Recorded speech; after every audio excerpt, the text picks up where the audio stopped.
Hey, how's it going? Hey, James, nice meeting you. How Yeah, are you you as today? well. You I am doing great. are you back to the office or still traveling around? No, I am not. So I'm in Monterey, California today. Okay, that's nice. So it sounds like you are doing quite of a traveling in the It's West. a yes, it's a 5 week road trip. Okay, so that's nice. And thank you for accepting my invitation. Just a Yeah. quick introduction. I have a YouTube channel which is Learn and Share. Basically, I talk about many things.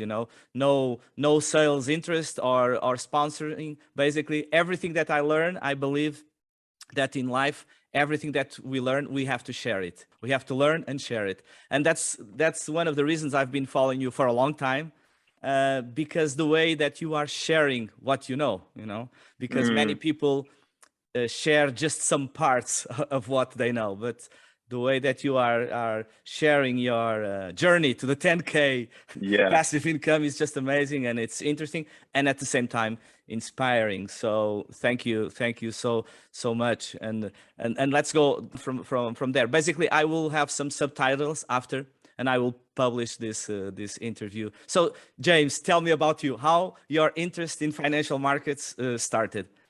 Yeah. So I'm a software developer by trade, and so did a lot of software development for a bunch of different companies, ran some e-commerce websites, and then eventually I started my own software company. I wrote some software that sends out mass text messages. So Okay. all the spam text messages that you get, that's I helped make that possible. And then I ran that. We grew that to 11 employees, and it was doing pretty well. And then eventually I got an offer to buy it in 2020, and so I sold that company.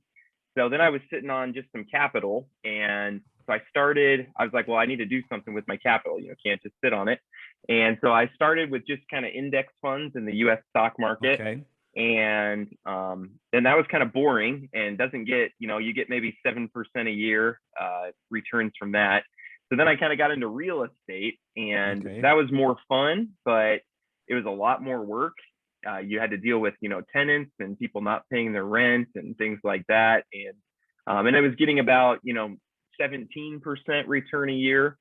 And then one of my friends talked to me about Strong Block was the first one, Sunblock. so this would have been like summer of last year of 2021.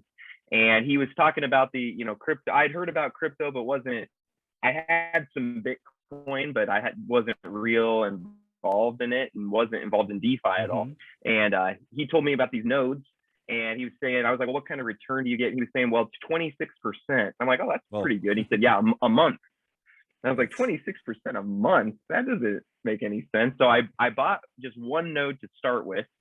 And then I saw actually, yeah, it is getting 26% a month. And so then I bought a second, and then I bought 10. Then I found my way into Drip drip. and then some other DeFi projects. And then eventually I started moving money out of real estate and into DeFi. And then I started moving some out of the stock market and into DeFi. And then kind of brought me to where I am now. And what at what time you thought about, okay, let's share this, because you started, and then you started to share and created your YouTube channel and started to speak about your journey to that 10K. What was Yeah. the motivation behind that? Yeah. So basically, well, I thought it was super cool. Like, no one that I was talking to, none of my friends or family, I was talking to them about like these DeFi and like, hey, I'm getting these huge returns. And then none of them were interested. They're like, no, it's get rich quick scheme. And, eventually after a few months, even my wife was tired of hearing about it. She was like, hey, I don't want to hear anything more about nodes or crypto or anything. And so I was like, you know what? I'm going to just start a YouTube channel and just put this out there. And I don't want to try to sell anything. I just want to, because in my software business, I was very heavy marketing. So like when I made videos, it was to sell something. And I didn't like that, because when you're selling something, you have to be kind of not dishonest, but you have to flavor it a certain way. And so I didn't want to do that. I'm like, I just want to say exactly what it is that I'm doing and what I think. and just put it out there. And if people want it, they can take it. If not, then they can move on. And then I was really surprised, like as soon as I put out my monthly numbers for the first time, and that kind of blew up. And then it's just been kind of constant growth since then. So Yes. it's been fun. And it's interesting because the way you do it, which I think it's really unique and interesting, you are showing your own tools. You are sharing your Excel spreadsheets where you have your investments, your wins and your losses, and that's really interesting. I saw recently that you even try to scale down that to like a 10K investment, 5K investment, which I thought was really interesting because not everybody has an $500,000 to invest in Right. this kind of passive income. And tell me about your goal. So your goal and your journey, not even, it's not a joke. It's like, let's try 10K a day, which is interesting. Yeah. Well, what's interesting is like, as my income has increased, I'm a big believer in God and that he's in control of things. And he's just brought a lot of people into my life that have a lot of needs. And so it's kind of, as my income has increased, the needs that I'm kind of required to take care of have increased along with it. So that's kind of a motivating factor to like, hey, I got to keep going. There's a lot of people who have problems, and what they need is money to solve those problems. Like, hospital bills and things like that, they need money. And so that's been really kind of keeping me going, and just, hey, let's shoot for 10K a day and we'll go after that. And then I'll probably go, 20K a day after that. So those are some of my goals. And then for my channel, one thing I'm really passionate about is, helping people if they don't like their 8-to-5 job, helping them find a way out of that. Like, let's find something that you enjoy doing, so you're not just going to work every day and looking forward to getting home, but you're doing something you enjoy. And then I have a big heart for Africa, and we have 2 African college students who live with us, one from Rwanda and one from Cameroon. Okay. And I think crypto could be a way to help some of these, third world countries develop their economies. Because we talk about life-changing money. If you make $500 a month in Cameroon, that's life-changing money for several people. Yes, yeah, exactly. So kind of helping bridge that gap and just get average people into DeFi and make crypto useful for the average person trying to bridge that gap. Right now, there's a chasm between normal people and crypto people. Exactly. The gurus are an elite. Yes. My next question was exactly. My next question was exactly that. What are the myths that people should overcome to adopt crypto, because it's still seen as talking about Portugal, less than 0.5% of the population might invest, have some kind of contact with crypto. What are the things that people need to overcome? You already talked about decentralization, which is great, which is a great opportunity for underdeveloped countries that could have an independent currency where they can basically have their own payment system and really help, because it's a global opportunity. What are the things that people need to overcome to believe in crypto and all of this area? Yeah, I think, the first thing I think is just some education about, hey, what is crypto? What's the future of? I think when you explain what the blockchain is to people, there's like a moment that clicks in people where they realize, hey, the blockchain is going to affect in 10 years. I don't know how long it's going to take, but in some amount of years, every business is going to be affected by the blockchain in one way or another. I mean, it's very similar to the internet, where it's made its way. We're 20, 30 years into the internet now, but now it affects every single business. And I think the blockchain has that same potential. So educating people so that they don't just think Bitcoin is just some funny, made up thing, but they understand the blockchain itself and like how that can change the way we do business. And I think like teaching, real world business applications on the blockchain. We kind of got in this habit during the bull run where we had all these kind of just silly projects pop up that just were making a lot of money, and they're just silly. Like I had this, chicken NFT that was making me, $200 a day or something like that. And we kind of got used to that during the bull run, where you could just make so much money in so many different places. Everything would go up at that time. Everything was up. And so I think like really narrowing it down to like, no, there's actual business use cases that are going to generate more revenue for businesses. I think that's kind of what it's going to take to start to bridge new people. There's probably some degree of regulation before we see like big money, big investor money coming into crypto. There'll probably need to be some level of regulation. Just because I think $1.2 billion scammed already in 2022. Yes. And you can't have that and have big investors get involved. So yes, do you think people that have somehow some background, technical background, are more attracted to crypto and the blockchain? Because talking about myself, when I started to learn about the blockchain, that was it. Not even crypto was okay. The technology, this is amazing. It's not centralized; it's completely in the power of the people. And you already mentioned that now that we need to start to see real life applications. And when you are talking with people that have projects, I noticed that sometimes you ask this really nice question: what are your sources of revenues and your cash flow? What's your utility? How do you pick your investments? Basically, how do you pick what companies you're gonna put your money into?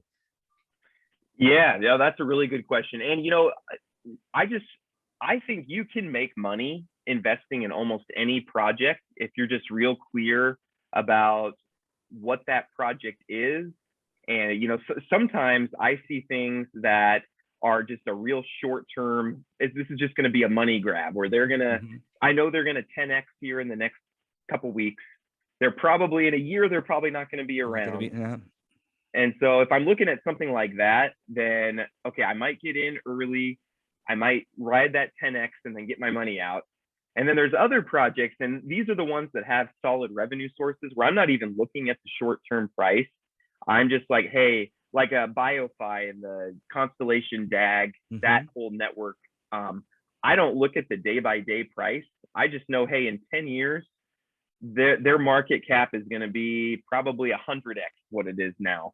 And so I'm just going to dollar cost average into that one, and not even pay attention to the price and just buy as much as I can. And so it's just a different way of looking at it. So what's solving a problem? And those are going to be my long-term investments. Hey, this is solving a real problem. And then sometimes I look at hype for kind of short-term gains. Like, okay, there's a lot of people talking about this one. I don't see the solution, the problem that it's solving, but there's a lot of hype. So I know it's probably gonna, 2x, 3x here in the next couple weeks or whatever. So even those you can kind of ride a little bit and make some money short term. So you can just have to be real clear about what your goals are and what you're trying to accomplish in each project you invest in. And I understand from what I heard from you that you have some you have your portfolio in different things, diversification of your portfolio, not only in one type of projects, but even on passive income and in crypto, you have some kind of levels that, okay, these are the ones that are really risky. This is more secure. And how does it work? How do you feel like, okay, I'm going to put this one on this part, and what's your feeling? Yeah, no, that's a great question. And diversification is a huge part of it.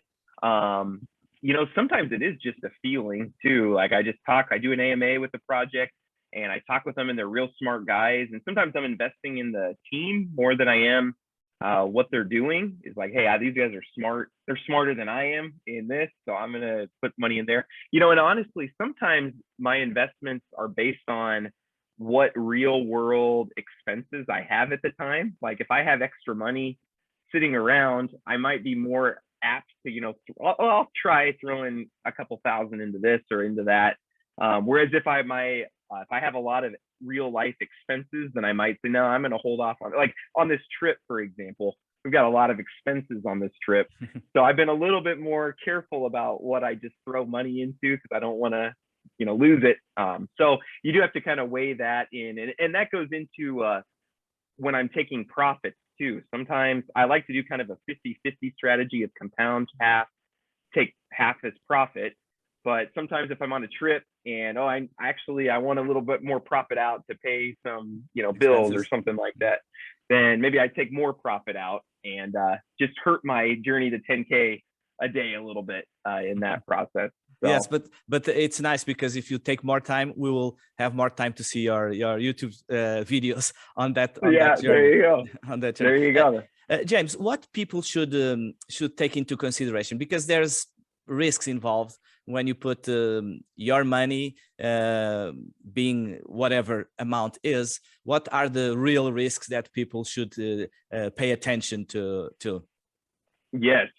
So what you always want to do, because there's no such thing as a safe investment. So, I mean, even just holding your money, you're losing your 8% in inflation. So like holding your money is negative 8% return. That's exactly the number of Portugal currently, 7-8%. Is it? Okay. Yeah. And that's the government official number. So it's probably 12 or 13. They like to make it look better than it really is. So there's no such thing as a safe investment. So you want to just always keep your risk reward ratio in mind. So if you're getting in pre-sale on something, any project you're getting in pre-sale, you just understand, okay, this is either going to be a double my money or lose all my money. Okay. And so you have to kind of look at your portfolio. If you have a total of $5,000 in your life savings, then maybe you don't want to put $5,000 into a double or nothing. I mean, you might as well go to Vegas and, put $5,000 on black or something like that. So you just have to always, for each project, look at what is the risk and what is the reward in this project. So something like yield nodes, well, the return is, only going to be, we got 6.5% in the month of May. Yeah, this month. Yes. So that's, that's in DeFi, that's a relatively low return. Although in traditional investing, that's a wonderful return. Yes. But the risk is a lot lower. So I'm always just looking for that risk reward ratio for each project. And I can't even remember what your question was, but I think this is answering. That's the strategy that you are using, so that the way you are making your risk assessment on the portfolio. What would be the golden rule for that? When investing in cryptocurrencies, what if you have to pick one or two golden rules? What would be for you? Probably don't have a golden rule. Don't try to get rich quick. Is one thing. Diversify. This is kind of a couple rules, but I diversify, because you might, if one project goes under, let's say one project gets an exploit. Well, if you put all your money into that one project, even if it was a solid project, there's exploits and hacks and rug pulls, and I mean, you could lose all of that.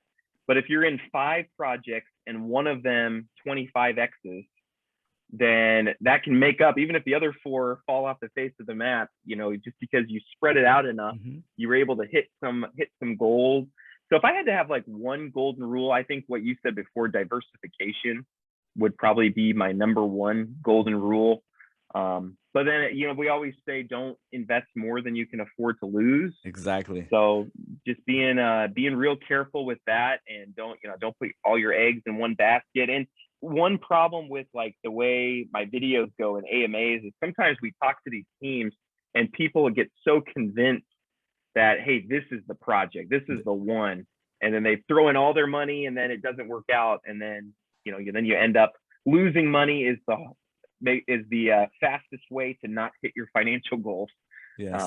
So yeah, I consider that right. That don't put on crypto the money that you're gonna need for your education, for your children, for your family, for your home, which is, as you know, it was not always that things that the brokers would tell us, you know, back in the 90s and for the big crash, they were basically asking, hey, give us all of your money, we're gonna double, ask for more money for the bank to put in shares, and that didn't work quite well. So there's not a big difference between crypto and the normal stock exchange. But it's interesting that in crypto, because of the going up, going down, we always say that's a really interesting and an important golden rule, because as we are, you especially as a YouTuber, you are an influencer of thousands and thousands of people. When you are saying that, and I heard you say many times, people know, okay, there's a real big risk. You know, this guy is doing 6K a day, but you know, there's a big risk that is going to do 2,000 the next day, or you know, lose some of the investment. So I agree with you. Yeah. Can I add one more thing too? Sure.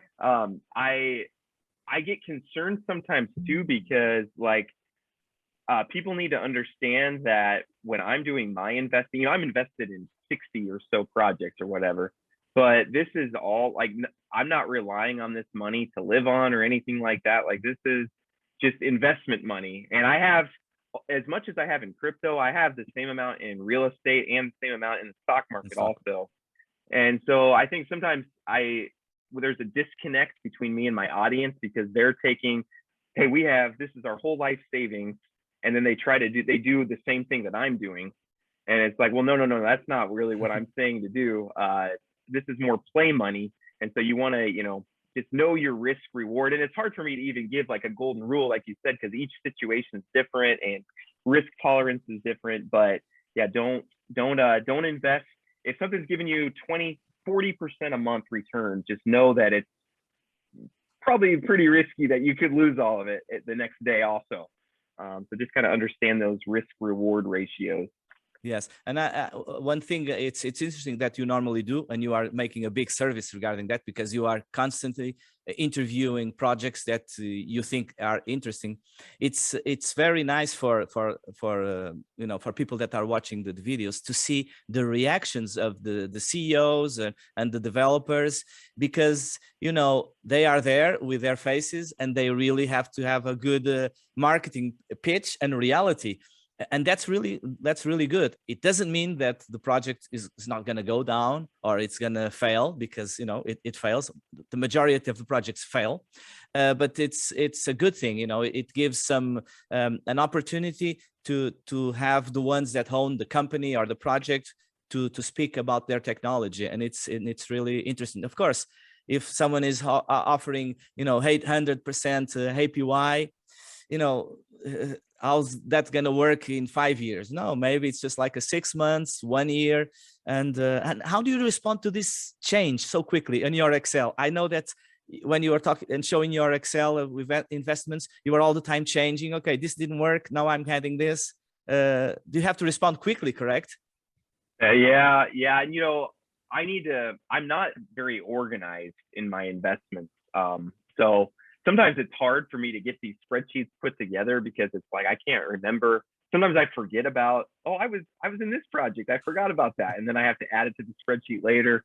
I should be more organized, but yeah, I'm flying around so much, doing so many things. It's gotten a little out of control. So I'm trying to kind of have fewer big holdings rather than a ton of little holdings. So I'm trying to, if I'm not willing to put like 10K into something, I'm trying to not do as many like 1 or 2K type projects, and trying to limit that just so I don't go crazy. Sometimes I miss announcements too, like, oh, you were supposed to migrate over to this new coin, and I didn't ever see that. So I lost, you know, that's happened in a couple projects. And so I hired an assistant now who kind of keeps track of some of these things for me.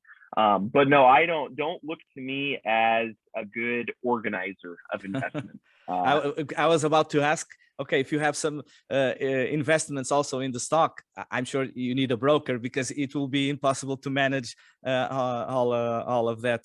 Yes. Changing a little bit here on the subject, you know, I saw you speak about that you are a person of faith, you know, a Christian. Yes. And I have a question here.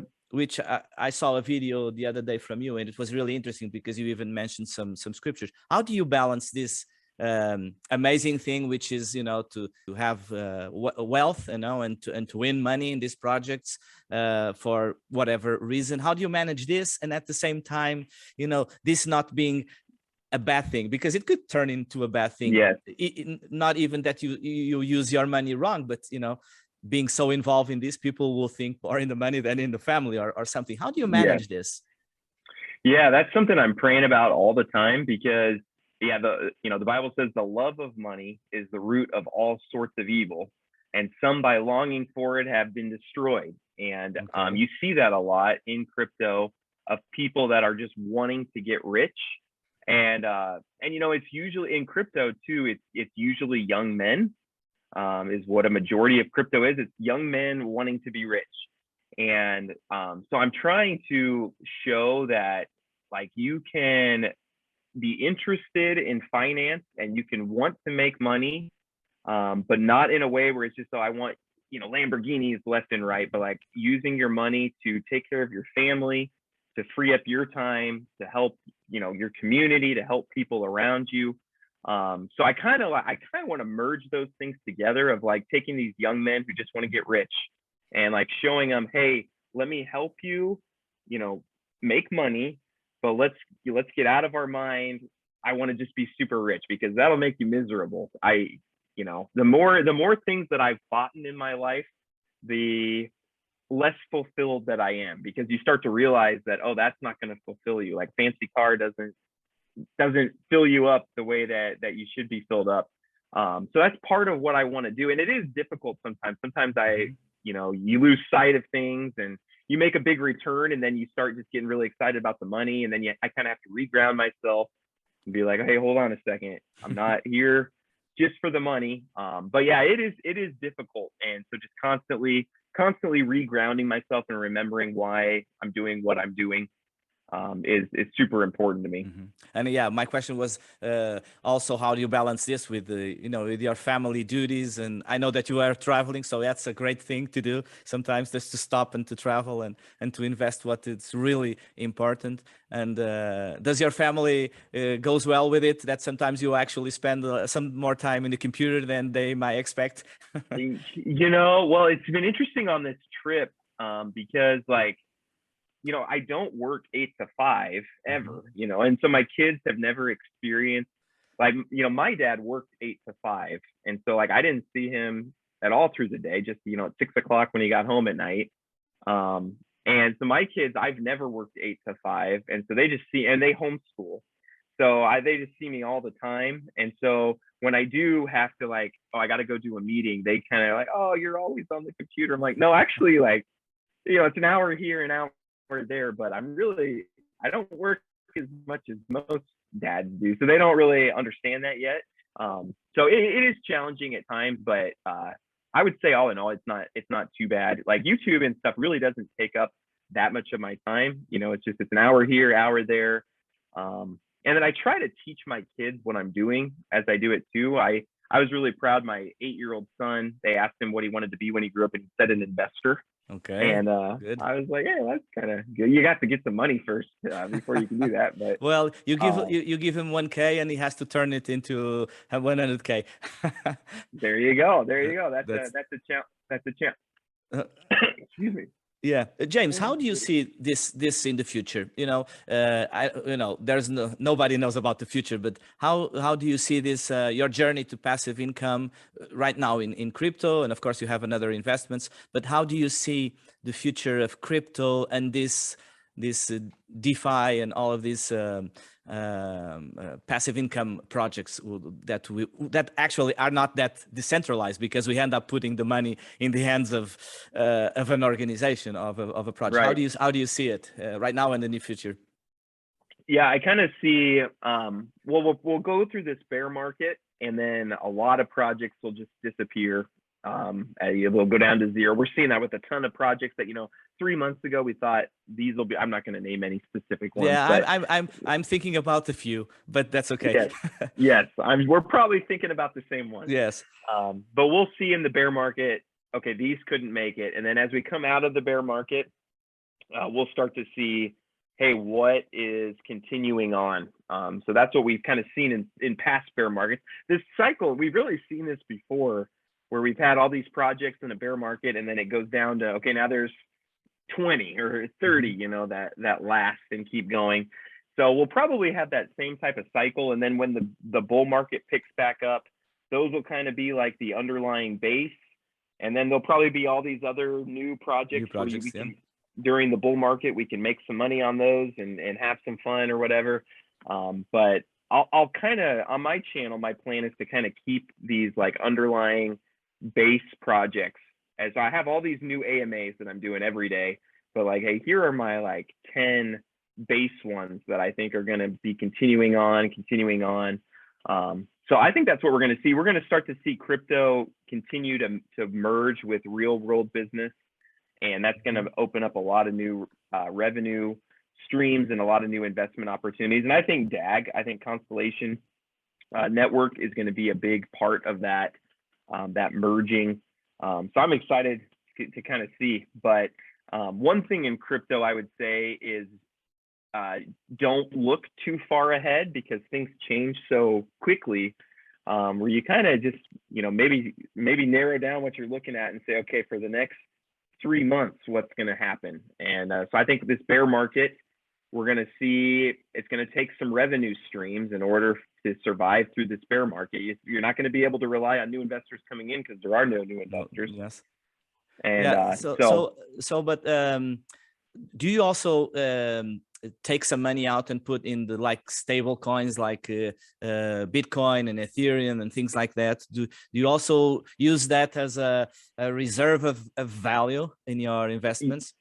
Yes. Yep. So what I do every day is I dollar cost average some Bitcoin, some Ethereum, some DAG, some Flux, some BioFi. Okay.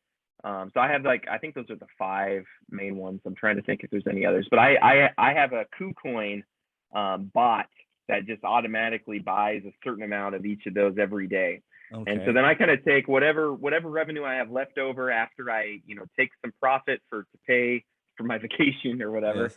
And do some, you know, investments here or there into some passive income things. Then I put the rest in KuCoin and just let that dollar cost average just build up Bitcoin, Flux, Ethereum, BioFi, DAG, the long-term plays. So and I kind of use that, and that's going to be my, you know, generational wealth. And then I also have like a little pot that I put into real estate. So I kind of use a little bit of my crypto earnings. I consider real estate quite a bit safer than crypto. So I kind of like put a little bit into this pot, and then when I have enough, I go take it to real estate. And I'm part of some, that's probably another topic for another day, but I'm part of some real estate syndications where I just give them some money and then they go invest in some real estate and they manage it. And it's pretty easy. Yeah. Okay. So you talked about the bear market. So we know that many have talked about this. There will be many trillions of dollars coming into crypto in the next, 10 years. How do you, we know that, and it's growing and it will grow many more opportunities. How do you think people will come into crypto? Because it's still a minority. And one of the reasons I have the channel and that I started to talk about a season called MarketWatch, and I'm interviewing you and other videos, is I want to teach people about this new reality. So specific for the Portuguese community, I don't know if you know, but there's 258 million Portuguese speaking people in the world. Did you know that? 258 because of Brazil, Angola, Mozambique, yeah. Portugal. So and the idea is to bring more and more people to have this financial literacy and knowledge, and knowing not only the typical bank account that gives them 0% interest, or of course stock exchange. Many people invest in stock exchange, but now this new reality, which probably will be the biggest money receiver, trillions and trillions of dollars in the next years. So how do you see that? Do you understand that you also having a YouTube channel, you were doing that?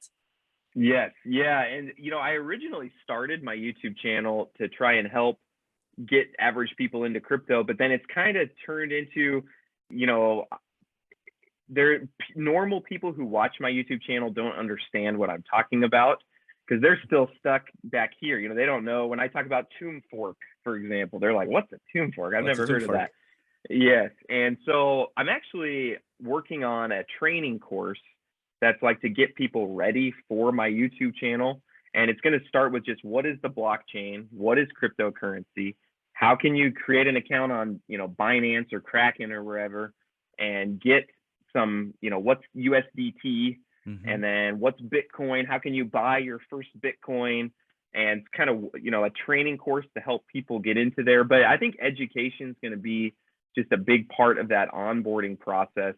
And I'm curious to see how regulation works in, because regulation is what has ruined traditional markets. It's why we want, you know, decentralization, is because the government comes in and then it just, the system coming from a non-crypto perspective, the traditional finance system is set up for the wealthy to succeed. Exactly. And for the poor to stay poor. That's how it's designed. That's how it is. Unfortunately. It's how it is. Yes. And so it's going to be interesting to see as regulation comes in, it's going to try to turn crypto into that, where let's keep the poor people down, wealthy people wealthy. And so it'll just be interesting to see if we can get some sort of regulation where people feel comfortable getting in, but not so much that it destroys what we're trying to do with cryptocurrency. Yeah. But the more we do on that perspective, the more people you educate, the more people you teach how to what's crypto, what's Bitcoin, what's the blockchain, how to create a wallet, what is it, how does it work when you send money for a wallet, what's a cold or hard wallet, and what's decentralization in reality. That's where the change will be. And the more people that we teach on that area, the more difficult will be the centralization to try to get gain of this area. So I think that's a really important mission that we have, you know, as we are sharing this. Yeah. Yes. Yeah. I also want to move because I you know, with my software business, I was a marketer, and crypto has not really gotten into traditional marketing very much. We've tried, you know, we have crypto.com commercial during the Super Bowl, but I'd like to see kind of what I learned in traditional marketing. Like, let's use that, you know, let's get some of crypto into traditional marketing with, you know, you take a cold lead and then you warm them up with, you know, a lead magnet, and then you put them on an email campaign. And so I'm brainstorming through a lot of that stuff, and just hoping to be able to do my part to help. Yes, I'm sure you are doing already a big part on that. I don't know, James, you have any question that you would like to put to me? It was a really nice talk. We have to do this more often with the specific subjects. You have any question for Portugal, for Lisbon? By the way, you are invited when you come to Portugal. You are invited. So just pick up the time and we will receive you well. I might take you up. I think I'm going to be going out to Malta for yield nodes. I'm going to be meeting with them and kind of auditing their stuff. Okay. And so I'm thinking I might be going around in Europe a bit, and I'd like to stop in Portugal. If you stop in Lisbon, no, right now, no regulation yet. No regulation for crypto, so it's easy. They are looking into it. Of course, they are looking into it. Can I visit there and do all my taxes? Exactly. And then leave, yes, you need to apply for residency. Apply for residency. Yes, that would be nice. Yeah, taxes are its own. That's its own topic. That probably take a whole interview to cover taxes. Just for that.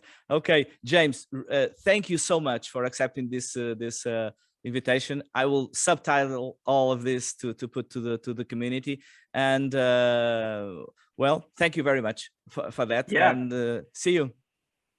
Thank you so much for having me, and happy to come back anytime. So I enjoy, you know, usually I'm the question asker, so it's kind of nice. This time was different. Okay, so have a good one, James, and thank you so much for accepting this interview. Yes, it was nice talking to you. Okay, see you. Bye-bye.